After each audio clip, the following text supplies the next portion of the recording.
గెలుపొందిన ఉండవల్లి శ్రీదేవి గారు టీడీపీ పార్టీలోకి వెళ్ళారు. ఏం చెప్తారు మీరు? మీ అభిప్రాయం ఏంటి? సార్ కాస్త భలే ప్రశ్న అడిగారు సార్. సార్ ఉండవల్లి శ్రీదేవి అనే ఒక సోదరి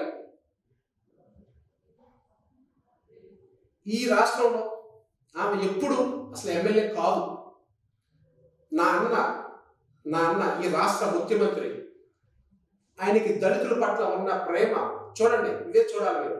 దళితుల పట్ల ఉన్న ప్రేమ, అభిమానం, గౌరవంతో ఆయన పెట్టిన భిక్షతో ఎమ్మెల్యే అయింది సార్. దయచేసి గమనించండి. ఆమె మనం మాట్లాడుకుందాం. గతంలో ఏం రాజకీయ అనుభవం ఉందో ఆమెకి, ఎక్కడి నుంచి వచ్చింది, ఆమెకి ఎవరు చెప్పండి. 2019లో ఆమెను ఎవరు ఆశీర్వదించింది, ఎవరు గుర్తుతో గెలిచింది ఆమె? ఆలోచించండి సార్. సార్ అంటే ఈ రోజున మా యొక్క ఈ దళిత జాతిలో కొంతమందిని ఈ తెలుగుదేశం కొన్ని పార్టీలు వాళ్ళు కొన్ని ప్రలోభాలు పెట్టి వాళ్ళని వాడుకొని ఇలా డిస్టర్బ్ చేస్తున్నారు. కానీ మా వాళ్ళకి తెలుసు, అంతరాత్మకు తెలుసు, వాళ్ళకి తెలియక పొరపాట్లు చేస్తున్నారు. నా అన్న బీఫామ్ ఇస్తే ఎమ్మెల్యే అయిన వ్యక్తి. ఆమె గతంలో మీరు చూశారు కదా, ఒక వీడియో ఉంటుంది. ఏమనంటే నా గుండె జగన్ అని కొట్టుకుంటా ఉంటుంది. మరి చెప్పండి, అది ఒకటి చాలు. ఆమె ఏదో స్వలాభం కోసం ఏదో ఈ రోజున ఏదో మాట్లాడుతుంది, అది తప్పు. అదే మాట మీరే ప్రస్తావించారు. నా గుండె జగన్ అని కొట్టుకునే ఉండవల్లి శ్రీదేవి గారు మీ ఒత్తిడి, మీ పార్టీ ఒత్తిడి వల్లే మీరే ఆవిడని బయటికి నెట్టేశారు అనే విషయాన్ని మీడియా ముఖంగా చెప్తుంది. మీ సమాధానం? సార్ ఇంకా నేను ఆమె గురించి అంటే ఒక దళిత మహిళ అవడం వల్ల నేను కొత్త గొప్ప నాకు నా అన్న దగ్గర నుంచి నేర్చుకున్న వాల్యూస్ ఉన్నాయి కాబట్టి నేను గౌరవంగా మాట్లాడుతున్నాను. అంటే ఇప్పుడు దీంట్లో మేము గెంటడానికి కారణం ఏంటి? అసలు ఎవరు గెంటేశారు? నువ్వు అమ్ముడు పోయి ఎమ్మెల్సీ ఓటు, నువ్వు పార్టీ విధి విధానాలు, ఇక్కడ నువ్వు ఎవరి పార్టీ మీద శాసనసభ్యులుగా ఎన్నికయ్యావు, నువ్వు అక్కడ ఎవరికి ఇచ్చేసావు? నువ్వు అమ్ముడు పోయి నువ్వు తప్పు చేసి సార్ ముఖ్యమంత్రి మీద ఎలా తోసేస్తాం చెప్పండి? ఈ రాష్ట్ర ప్రజలకు తెలియదా? ఈ రాష్ట్ర ప్రజలకు చూడలేదా? చెప్పండి. ఆమె స్వలాభం కోసం, ఆమె యొక్క ఇది కోసం అమ్ముడు పోయిన వ్యక్తి. ఇప్పుడు ఇప్పటికీ కూడా నా సోదరిని చెప్తున్నాను, ఎందుకంటే మాకు గౌరవం ఉంది, మేము నేర్చుకున్నాం మా పార్టీ నుంచి. ఇంకొకటి కూడా చెప్తాను సార్, ఆమె విధి విధానాలు చూస్తే ఇప్పుడు ఆమె తిరుమూరు వచ్చే ఏదో పోటీగా వస్తాను అని చెప్తున్నాను. నేను దయచేసి ఉండవల్లి శ్రీదేవి అక్క, నీకు ఒకటే చెప్తున్నాను, ఎందుకంటే నువ్వు అక్కడికి వచ్చేటప్పుడు నీ మేకప్ కిట్లు ఆ తిరువురులో దొరకవు. ఎందుకంటే నువ్వు వాడే చాలా కాస్ట్లీగా వాడతావు. ఎందుకంటే నువ్వు నాకన్నా నల్లగా ఉంటావని నేను చూశాను, చేశాను. నువ్వు ఆ మేకప్ వేసుకొని ఆ అమాయక ప్రజలు వాళ్ళని భయపెట్టవాకు, వాళ్ళని ఇచ్చేవాకు. నువ్వు శుభ్రంగా ఎక్కడో చోట మీ చంద్రబాబు నాయుడుకి ఇంకోటి కూడా తెలిసింది, ఈమె పార్టీలో జాయిన్ అయిన కానీ టీడీపీ పార్టీ ఆఫీసులో ఏదో వాష్రూమ్స్ చాలా క్లీన్గా ఉంటున్నాయి అంట. మరి ఏంటో అర్థం కావాలా? మరి అది నేను ఈసారి అడుగుతున్నాను, అమ్మ నువ్వేం చేసి అక్కడ ఏం చేస్తున్నావు, ఏం వాడుతున్నావు, అంత క్లీన్గా ఉండి అంటే లోకేష్ చెప్తున్నాడు, ఉండవల్లి శ్రీదేవి వెళ్ళి వాష్రూమ్ బాగా క్లీన్ చేస్తుందని చెప్తున్నాడు. అదే నీ బతుకు, నువ్వు చంద్రబాబు నాయుడు దగ్గర అలా తాకట్టు పెట్టేశావా అని అడుగుతాను. కోటేష్ గారు ప్రతి విషయాన్ని సంచలన వ్యాఖ్యలు మాట్లాడుతున్నారు సార్. సంచలనం మాట్లాడుతున్నారు సార్, మాజీ ఎమ్మెల్యే, మీ పార్టీలో గెలిచిన ఎమ్మెల్యే, మీ పార్టీలో గుండె అని పొగిడిన ఎమ్మెల్యేని మీరు వాష్రూములు గడుగుతుందనే మాట, ఇది వెనక్కి తీసుకోవడం కరెక్టేమో? నేను అసలు 80% వెనక్కి తీసుకోను సార్. ఆమె నిజంగా ఇదైతే నా అన్న పార్టీలో నుంచి సరే నిజంగా ఆమె రాజీనామా చేసి బయటకెళ్ళాలి. ఇదే పొలంలో మాట్లాడతా. మా నరసాపురం ఎంపీ ఉన్నాడు, అతని యొక్క ఇది చిన్నది గమనించండి. మరి అతను ఇన్ని మాటలు మాట్లాడతారు కదా, అతను రాజీనామా చేసి అతను వెళ్ళి గెలవమనండి సార్. నా అన్న పార్టీ, నా అన్న సింబలు, నా అన్న ఇచ్చిన బీఫాము, వీటి మీద గెలిచి నా అన్నని విమర్శించడం కరెక్టేనా చెప్పండి? అంటే దీంట్లో ఒక సామెత కూడా ఉంది కదా సార్, ఎలా అంటే ఇక అది చాలా దారుణమైంది సార్. వాళ్ళు చేసింది అయితే వాళ్ళ మనసాక్షి కరెక్టేనా? ఇప్పుడు నా అన్న పార్టీలో నా అన్న సింబల్ మీద గెలిచిన వాళ్ళు నా అన్న గురించి ఎలా ఇచ్చేస్తారు చెప్పండి? ఈ ప్రజలకు తెలియదా? మళ్ళీ గెలవమనండి. వాళ్ళు గెలవలేరు, అతను గెలవలేరు కాబట్టి రిజైన్ చేయలేదు. ఇవన్నీ ఏదో ఒంటెత్తు పోకూడదు, అతను ఏదో మాట్లాడతాడు సార్. ఈ రాష్ట్ర ప్రజలకి ప్రతి ఒక్కటి తెలుసు. ఉండవల్లి శ్రీదేవి గురించి తెలుసు, రఘురామకృష్ణరాజు గురించి తెలుసు, అందరి గురించి తెలుసు. రేపు నెక్స్ట్ ఇంకెందుకు సార్, కొద్ది నెలల్లో ఎలక్షన్స్ ఉన్నాయి, చూద్దాం. మీరు చెప్పినట్టే చూద్దాం, ఎవరు ఎలాగ ఎక్కడ గెలుస్తారో, ఎంత ఓట్లతో గెలుస్తారో చూద్దాం. దాన్ని బట్టి ఈ ప్రజలు ప్రతి ఒక్కటి గమనిస్తూనే ఉన్నారు సార్. మీరు దయచేసి ఓటుకు నోటు లేని రాజకీయాన్ని మనం చూడగలమా అంటే ఏం చెప్తారు సార్? ఇప్పుడు మీరు ఆల్రెడీ చూస్తున్నారు కదా సార్. ఇప్పుడు మా ముఖ్యమంత్రి గారు ఒకటే చెప్తున్నారు సార్, పరిపాలన చూసి విధి విధానం నచ్చితే ఓటేస్తున్నాను, అంతే తప్ప నేను ఏదో చేస్తానని చెప్పి ఏదో ఇచ్చేయలేదు. మీరు అడిగితే కరెక్ట్ క్వశ్చన్. పార్లమెంట్లోకి వెళ్ళాలి అంటే, పార్లమెంట్లో కూర్చోవాలి అంటే ఎంతో వందల కోట్లు, వేల కోట్లు, ఎంతో ఉన్న ఆస్తి పనులు ఐశ్వర్యవంతులు వెళ్తారు. నా అన్న ప్రభుత్వం చూడండి, నాకు తెలిసి నలుగురిని, ఒక అతి సామాన్య వ్యక్తుల్ని పార్లమెంట్కి పంపించాడు. ఫస్ట్ నందిగాం సురేష్, నా సోదరుడు, నా అన్న, ఒక చిన్న చాలా అసలు కళలో కూడా ఊహించుకున్నాడు నా అన్న. అలాంటి వ్యక్తిని వెళ్ళి పార్లమెంట్లో కూర్చోబెట్టిన వ్యక్తి నా అన్న జగన్మోహన్ రెడ్డి. నందిగాం సురేష్ గారు, గుడ్డేటి మాధవి, తిరుపతి ఎంపీ గురుమూర్తి గారు, అలాగే అనంతపురం ఎంపీ గోరంట్ల మాధవ్ గారు. మరి వీళ్ళందరూ ఎన్ని ఆస్తులు ఉన్నాయి, ఏం చూసి వెళ్ళారు చెప్పండి, మీరు చెప్పండి. మీరు అడిగారు కదా, ఇప్పుడు ఈ క్వశ్చన్ మీరు చాలా బాగా అడిగారు.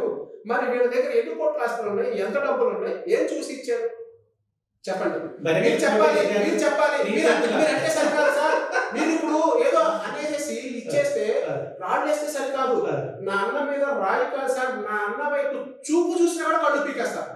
నా అన్న వైపు చెడు చూపు చూసినా కూడా కళ్ళు పీకేస్తారు. బరిగెల కోటేష్ గారు రేపు 24 ఎలక్షన్ లో తిరువూరులో ఎటువంటి రూపాయి ఇవ్వకుండా ప్రజా అభిమానంతోనే ఓట్లు సంపాదించి గెలిచి వస్తారా అసెంబ్లీ? పక్కా షూర్, పక్కా షూర్, పక్కా సార్, పక్కా పక్కాగా. నేను అదే చెప్తున్నాను, రూపాయి చేతులు తీసుకొని పనిచేస్తాను సార్. నా ప్రజల కోసం, నా నియోజకవర్గ ప్రజల కోసం రూపాయి చేతులు తీసుకొని పనిచేస్తాను. అది సార్, నేను నా అన్న కోసం, నేను ఏది ఆయన అడుగు జాడలో నడవడం కోసం రాజకీయాల్లోకి వచ్చాను సార్. నాకేం ఇబ్బంది లేదు. నాకు ఈ రాష్ట్ర ప్రజలు ఉన్నారు, నా నియోజకవర్గం ప్రజలు ఉన్నారు. నాకేం సార్, నాకెందుకు సార్? వాళ్ళతో హ్యాపీగా నేను గడిపేస్తాను బ్రతికంతకాలం. నా అన్న ఈ రాష్ట్ర ప్రజలతో గడిపేస్తాడు, నేను తమ్ముడుగా ఆ నియోజకవర్గం. బీజేపీ అధ్యక్షురాలు పురంధరేశ్వరి గారు, జగన్మోహన్ రెడ్డి గారు మద్యపానం మీద వేలాది కోట్ల రూపాయలు పోగేసుకుంటున్నారు, ఇది రాష్ట్ర అభివృద్ధికి ఆటంకం అనే విషయాన్ని ప్రతి చోట మీడియా ముందు చెప్తున్నారు. మేము అభివృద్ధి చేసామంటున్నారు.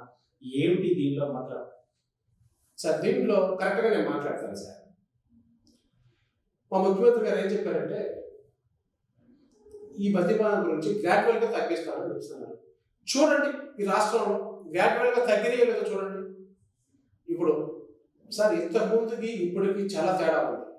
మీరు గమనించాలి. ఇంతకుముందు తెలుగుదేశం ప్రభుత్వంలో బెల్ట్ షాపులు ఎక్కడ పడితే అక్కడ కావాలనుకుంటే వాళ్ళకి సప్లై చేసే విధంగా తెలుగుదేశం ప్రభుత్వంలో ఉన్నాయి.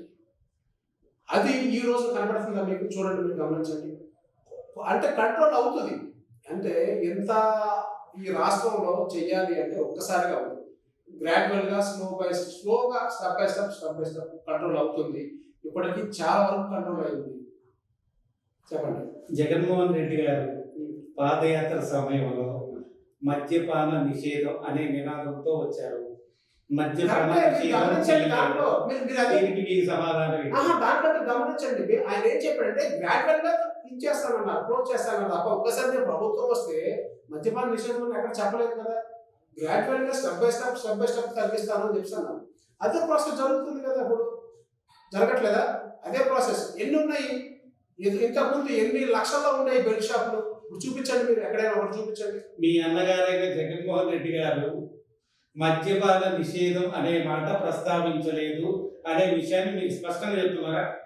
సార్, గ్రాడ్యువల్గా తగ్గిస్తానన్నారు సార్.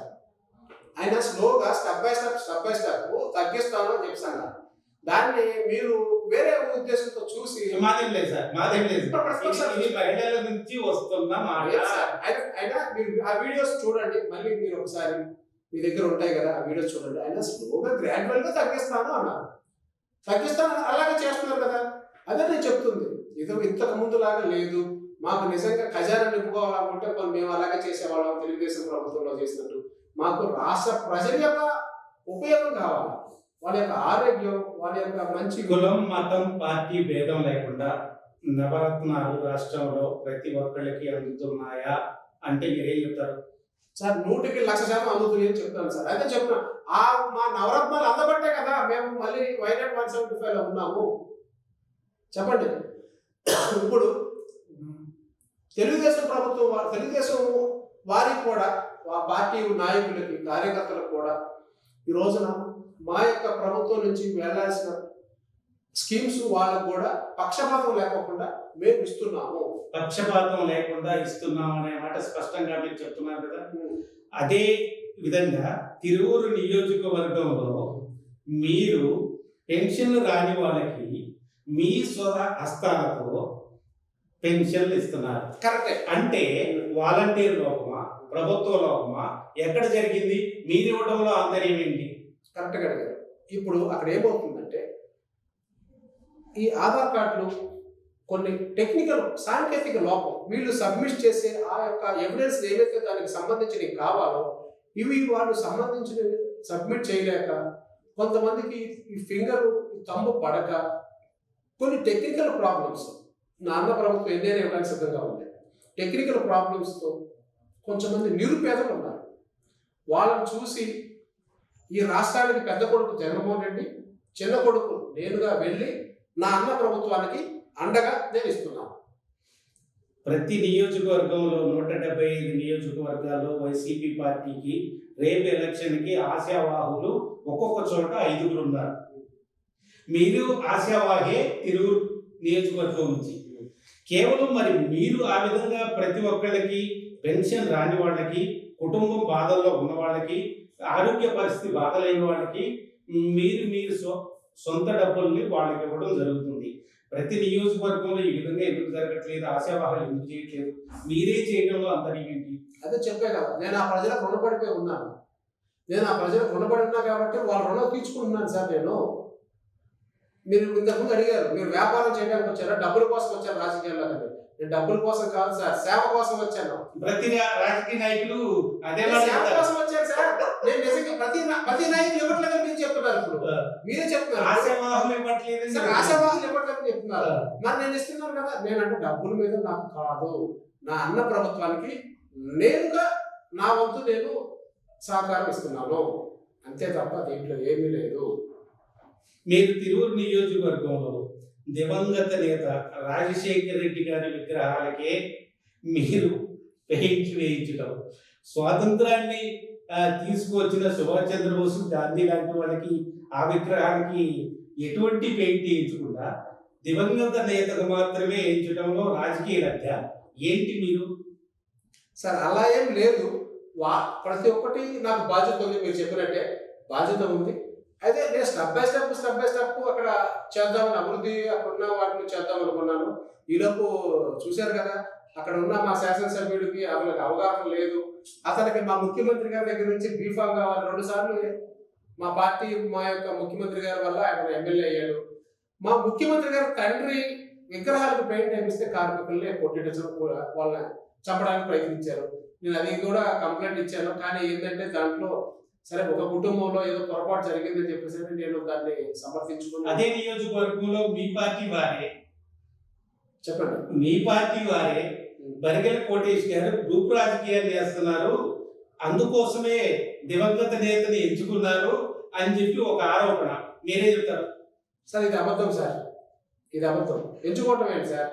నా బాధ్యత సార్, నేను అభిమాని సార్, ఆయన అంటే గౌరవం సార్. సార్ ఈ రాష్ట్రంలో పార్టీలకు అతీతంగా గౌరవించే వ్యక్తి, దేవుళ్ళ కొలిచే వ్యక్తి వైఎస్ రాజశేఖర రెడ్డి గారు. మరి రాజశేఖర రెడ్డి విగ్రహాల దగ్గర ఏముంటుంది సార్? సార్ అవి ఎప్పుడో పెట్టారు, నా సోదరులు, నా ఉన్న ఫ్యామిలీ మెంబర్స్ ఎప్పుడో పెట్టారు. అది ఏదో అనుకోకుండా దాన్ని అలా వదిలేశారు. అవి ఏంటంటే ఈ వాతావరణం దృష్ట్యా ఉన్న సమస్యలు వీటిని బట్టి అవి పాడైపోయినాయి. వాటికి కూడా నేను పెయింట్ వేయించడం తప్పంటారా? నా పార్టీలో భాగంగా నా యొక్క అభిమానికి నేను పెయింట్ వేయించడం తప్ప? చెప్పండి. తప్పో ఒప్పో అనే విషయాన్ని, అంటే ఒప్పో అంటే ఇప్పుడు రక్షిత్ రెడ్డి గారికి బరిగెల కోటేష్ గారికి మధ్య ఏం నడుతుందో కేసులు పెట్టుకున్నారు అక్కడ. సార్ ఆయన అదే చెప్తున్నాడు కదా, ఆయన ఎంతసేపటికి అక్కడ అభివృద్ధి, తిరువురు అభివృద్ధి, నియోజకవర్గం అభివృద్ధి చేయడం ఆయనకి చేత కాదు. నేను అభివృద్ధి చేయడానికి వెళ్తే నాపై 2 కేసులు నన్ను చాలాసార్లు పోలీసులు నన్ను ప్రివెంటివ్ అరెస్ట్ కింద అరెస్ట్ చేశారు. మైలవరం స్టేషన్లో ఈ తిరువురు నియోజకవర్గ ప్రజలకు ఇప్పటివరకు తెలియదు. మైలవరం స్టేషన్లో మీకోసం నేను ఒక కేసు కూడా నమోదు చేయించుకున్నాను. సరే ఈ రాష్ట్ర ఆ నియోజకవర్గ ప్రజల కోసం నేను దేనికైనా సిద్ధపడిపోయి నేను నా వంతుగా నా అన్న పార్టీ నుండి నా అన్న ప్రభుత్వానికి నా తోడ్పాటు నేను ఇస్తాను. నేను అదిరేది లేదు, బెదిరేది లేదు. నేను అభివృద్ధికి వస్తే నా దగ్గర సాఫ్ట్వేర్ ఉంటుంది, అభివృద్ధికి అడ్డంకులు కలిగిస్తే దాని తగ్గ హార్డ్వేర్ కూడా నా దగ్గర ఉంటుందని నేను చెప్తాను. ఇది కరెక్ట్. హార్డ్వేర్ విషయాన్ని మీరు చెప్పారు, హార్డ్వేర్ ఉంటుందని చెప్పారు. వరిగెల కోటేష్ గారి విషయంలో నియోజకవర్గంలో చర్చ జరిగేది ఏంటంటే రాజకీయ నాయకుడికి లైక్యం ఉండాలి, సహనం ఉండాలి. వరిగెల కోటేష్ గారు ముక్కోపి అని చెప్పి చర్చ జరుగుతుంది. మీరు మార్చుకుంటారా, లేదు అదే బండ్లు వెళ్తారా? అంటే మార్చుకోవటానికంటే ఇప్పుడు ఒక్కొక్కరికి నచ్చదు, ఒక్కొక్కరికి నచ్చదు. నేను తగిన విధంగా ప్రజలకు అనుకూలంగా వింటాను. సరే ఇప్పుడు మీరు అన్నారు కదా, దాంట్లో ప్రజా సమస్యలు తెలుసుకుంటాను, ప్రజా సమస్యలు తెలుసుకుని ప్రజల పక్షాన్ని నేను పోరాడతాను. అంతే తప్ప నా కోపము నా ఇదనేది అక్కడ దానికి ఏం సంబంధం లేదు. నాకు వ్యక్తిగతంగా ఎన్నో వ్యాపారాలు ఉంటాయి, నాకు సమస్యలు ఉంటాయి, అవి నా వ్యక్తిగతం. అంతే తప్ప నేను నియోజకవర్గంలో వాళ్ళ మీద నేను ఇచ్చేస్తాను చేయను కదా. నేను అభివృద్ధి వైపు నేను దూసుకు వెళ్తాను. అక్కడ ఉంది అంతా నా కుటుంబ సభ్యులు. నియోజకవర్గంలో తిరువూరు నియోజకవర్గం ప్రతి ఒక్కరికి నేను కుటుంబ సభ్యుడిని, వాళ్ళకి అన్నని తమ్ముడిని. మీరు ఇందులో భాగంగా చూడండి, రీసెంట్గా నా సోదరుడైన తెలుగుదేశం పార్టీలో ఒక అతను చనిపోతే వెళ్ళాను, పలకరించాను కుటుంబాన్ని, వాళ్ళని అతను సందర్శించాను, అతను పార్థివ దేహాన్ని సందర్శించాను, చేశాను. ఆ కుటుంబానికి నా వంతు సాయం నేనేదో చేసుకొని వచ్చేసాను. నాకు అట్లా గ్రూప్ రాజకీయాలు అనేది లేదు కదా. మీరు ఎందుకు పదే పదే అలా చేస్తారు? దయచేసి మీరు అది మేము ఒక జర్నలిస్టుగా అక్కడ ఉన్న విషయాన్ని మీ దృష్టి ఉంచుతున్నామే తప్ప మాకు జర్నలిస్టుగా మాకే ఉండదు సార్. మీరే అన్నారు రక్షణ నిధి గారు సమర్థుడు కాకపోవడం బట్టే నియోజకవర్గ అభివృద్ధి జరగలేదు అనే విషయాన్ని మీరు ఇంటర్వ్యూలో 10 సార్లు చెప్పారు. జరగలేదన్నాను.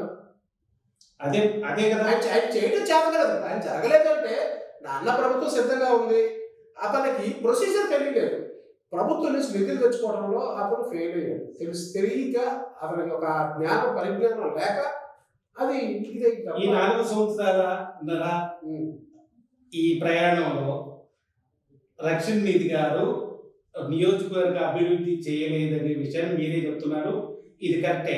ఈ ఈ ఈ అభివృద్ధి చేయని పరిస్థితుల్లో పార్టీ కార్యవర్గం మొత్తం వేరే వైపు ఆలోచించి రేపు గెలుపుకి మీకు సహకరిస్తారా? అభివృద్ధి కార్యక్రమాలు 2 సార్లు జరగలేదు కాబట్టి రేపు వైసీపీ పార్టీ గెలుపుకి వైసీపీ పార్టీ క్యాడరే పనిచేస్తుందా లేదా? వరిగెల కోటేష్ గారి నాయకత్వంలో చెప్పండి. ఇంకా మీరు చెప్పింది కరెక్టే సార్. అక్కడ ఉన్న ప్రతి ఒక్క నాయకులు, ప్రతి ఒక్కళ్ళు నాకు పూర్తి తోడ్పాటు ఉంది, వాళ్ళ దగ్గర పూర్తి సహకారం ఉంది. పార్టీలకు అతీతంగా కూడా ఉన్నారు. మా పార్టీ నుంచి కాదు, వేరే పార్టీ నుంచి, పక్క పార్టీ నుంచి కూడా అభివృద్ధి చేయడం నినాదంగా అందరూ నాకు వచ్చి సహకరిస్తున్నారు. ఎందుకంటే సార్ మీరు చదువుకున్నారు, మీకు అవగాహన ఉంది, మీకు ఎక్కడైనా వెళ్ళి ఆ పని చేసే ప్రొసీజర్ మీకు తెలుసు అనేది ప్రతి ఒక్కళ్ళకి పార్టీల అతీతంగా నాకు ప్రజల దగ్గర నుంచి, అక్కడ ఉన్న నాయకుల దగ్గర నుంచి ఆదరణ ఉంది. కాబట్టి నేను చెప్తున్నాను, ప్రతిపక్ష పార్టీ తిరువూరు నియోజకవర్గంలో స్థానికులను బలమైన నాయకుడిని పెట్టడం కోసం ప్రయత్నం చేస్తుంది. సార్ ఎవరిని పెట్టుకోవాలి? వరిగెల కోటేష్ గారు స్థానికులు కాదు. మీరు దయచేసి అది అనొద్దు. నేను 2009 నుంచి తిరువూరు నియోజకవర్గంలో గంపలగూడెం మండలంలో నేను ఉంటున్నాను. నేను స్థానికుడు కాదంటే ఇప్పుడు మీరు ఇతర దేశాలు వెళ్ళిపోయి 2 years ఉంటే అక్కడ ఏమవుతుంది? రెసిడెన్సీ వచ్చేస్తుంది. మరి నేను 14 సంవత్సరాలు అక్కడ ఉన్నాను, మరి నాకు రెసిడెన్సీ మీరు ఎందుకని? తిరువూరు స్థానికుడినే. నేను స్థానికుడినే అంటారు. అవును, నేను స్థానికుడినే. జగ్గేపేట నియోజకవర్గం షేర్ మహమ్మద్ పేట గ్రామానికి చెందిన వరిగెల కోటేష్ అక్కడ పుట్టాను సార్. అక్కడ పుట్టారు. ఇప్పుడు మోడీ గారు గుజరాత్ లో పుట్టారు సార్. మన ఈ దేశానికి ప్రధానమంత్రి అవ్వాలా ఏంటి సార్? రేపొద్దు నేను అక్కడ ఎమ్మెల్యే అవ్వబోతుంటారా? అలా కాదు, నేను జిల్లాలో ఒక భాగంలో అక్కడ జగ్గేపేట మండలంలో పుట్టాను. తిరువూరు నియోజకవర్గంలో ఎమ్మెల్యే అవ్వడం లేదు కదా. అయితే ఒక విషయం సార్, మీరు మీ స్వగ్రామం షేక్ మహమ్మద్ పేట అక్కడ పుట్టారు. బయటకు వచ్చారు. అనేక వ్యాపారాలు, విద్య, వైద్యం, వ్యాపారం అని వైద్యం లేకపోయినా అనేక వ్యాపారాల్లో ఒక స్థిరంగా నిలబడిపోయారు. మీ గ్రామంలో మంచినీటి కొరత, మీ గ్రామంలో మంచినీటి కొరతతో గ్రామం మొత్తం విలువెల్లాడుతున్న పరిస్థితి, అది కొన్ని సంవత్సరాలుగా కూడా. స్థానికులుగా పుట్టిన ఊరికి మీరేమన్నా ఎంతో కొంత చేద్దామనే ఆలోచన ఏమైనా ఉందా? తప్పకుండా చేస్తాను సార్. అయితే ఎప్పుడు చేస్తారు? వాళ్ళకి మీరు ఇచ్చే భరోసా ఏంటి? తప్పకుండా చేస్తాను. అక్కడ ఉన్న మా సోదరుడైన శాసనసభ్యులు వారిని కలుస్తాను. మీరు చెప్పినట్టు అక్కడ ఉన్న అక్కడ గ్రామస్తులను కలిసి అందరి యొక్క భాగస్వామ్యంలో ముందుకెళ్తాను. మీరు చెప్పిన సమస్య అయితే నేను ఇమీడియట్లీ రేపు పొద్దున్న వెళ్ళి కూడా నేను వారితో మాట్లాడడానికి సిద్ధంగా ఉన్నాను. నమస్తే. నమస్తే సార్.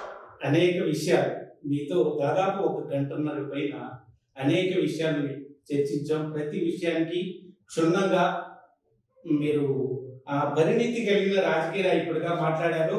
కొన్ని ఛాలెంజ్లు కూడా చేశారు. రేపు టెలికాస్ట్ అయిన తర్వాత ఛాలెంజ్లకు సమాధానం చెప్పాల్సిన పరిస్థితి మీరు అన్నిటికీ సిద్ధపడి ఉంటే రేపు మళ్ళీ కలవాల్సిన పరిస్థితి వస్తుంది. ఇది బరిగెల కోటేష్ గారితో మన 9 టీవీ చేసిన ఇంటర్వ్యూ. ఈ ఇంటర్వ్యూలో కోటేష్ గారు అనేక సంచలనమైన విషయాలను ప్రస్తావించడం జరిగింది. జనసేన పార్టీ అధ్యక్షులు పై కూడా నిలబడటానికి నేను సిద్ధమే, చంద్రబాబు నాయుడు గారి మీద కూడా ఆ స్థానంలో నిలబడటానికి నేను సిద్ధమే, జగన్మోహన్ రెడ్డి గారి ఆశీస్సులతో గెలిచి రావడం కూడా జరుగుతుంది అనే విషయాన్ని స్పష్టంగా చెప్పడం జరిగింది. రేపు తిరువూరులో మరి టికెట్ సంపాదించి అక్కడ తిరువూరులో పోటీ చేసి అక్కడి నుంచి అసెంబ్లీకి వస్తారా, లేదు జనసేన అధ్యక్షుల మీద గెలిచి అసెంబ్లీకి వస్తారా, చంద్రబాబు నాయుడు గారి మీద గెలిచి అసెంబ్లీకి వస్తారా, బరిగెల కోటేష్ గారు అసలు భవిష్యత్తులో ఏం చేయబోతున్నారు అనే విషయాన్ని మనం వేచి చూడాల్సిన పరిస్థితి ఉంది.